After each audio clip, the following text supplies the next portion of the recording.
The objective of this project is to examine the vibration characteristics of an aluminum alloy beam. We will discuss the theoretical predictions of the first three vibrational modes. Experimentally, we will determine the natural frequencies of the beam and capture the mode shapes. Lastly, we will compare the theoretical predictions to the experimental results.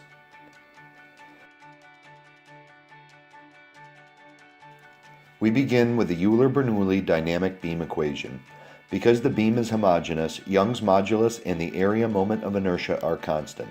It is assumed that material damping is negligible and that there are no external forces on the system. The equation is solved by assuming a separable solution for the beam displacement. By applying the appropriate boundary conditions for the cantilever beam, the trigonometric constant can be determined, which is used to solve for the natural frequencies of the system. At the free end of the beam, the moment and shear are both zero. The existence of natural modes is implied by the fact that the non-trivial solution only exists at specific frequencies. The mode shapes are the response of the system at each natural frequency. For this experiment, we used an amplifier, an accelerometer signal conditioner, a shaker with a beam and an accelerometer attached, a compressor, and a network signal analyzer. To begin the frequency scan experiment, we input a frequency range into the NSA. This outputs a sine signal to the amplifier at the desired frequency. The shaker converts the amplified signal to a displacement. To measure the vibration, an accelerometer is attached at the end of the beam. The SSC takes the accelerometer signal and performs data processing to output the frequency response.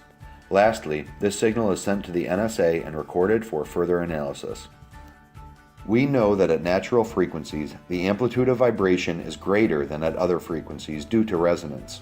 We performed a sine sweep from 1 to 350 Hz and plotted the frequency response.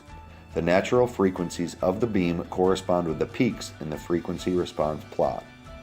By scanning through the data imported from the NSA within the range of the three peaks shown, we can determine a local maximum which corresponds to that particular natural frequency. The local maximum in the range of the first peak is 12.41 Hz. The second peak shows a maximum response at 79.4 Hz.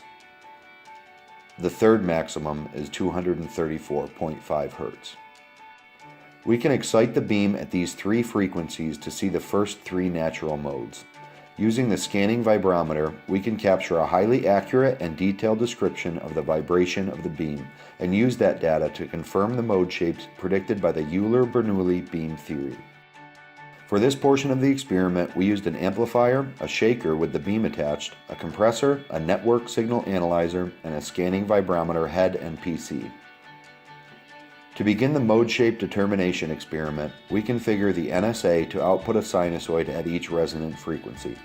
This signal is amplified and then converted into a displacement at the shaker. At the same time, the NSA outputs the same signal to the vibrometer DMS. The output directs the vibrometer to scan the surface of the beam at an array of locations to measure the displacement. Lastly, the vibrometer DMS processes the output, displays the results, and records the data for further analysis.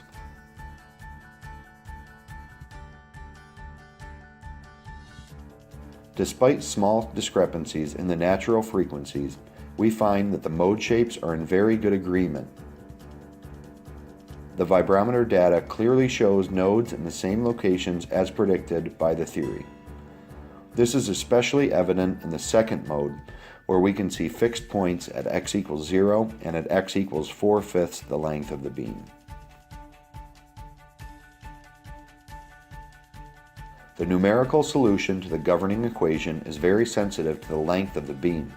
This presents a large source of error for this experiment, especially since the boundary at x equals 0 is not a true fixed boundary, but instead is a fixed area in the center of the beam. We note an interesting phenomenon in the frequency response that is not predicted by the Euler-Bernoulli theory. An anti-resonance occurs near 140 Hz that is a result of a plate mode. There is a node at the same location as the accelerometer.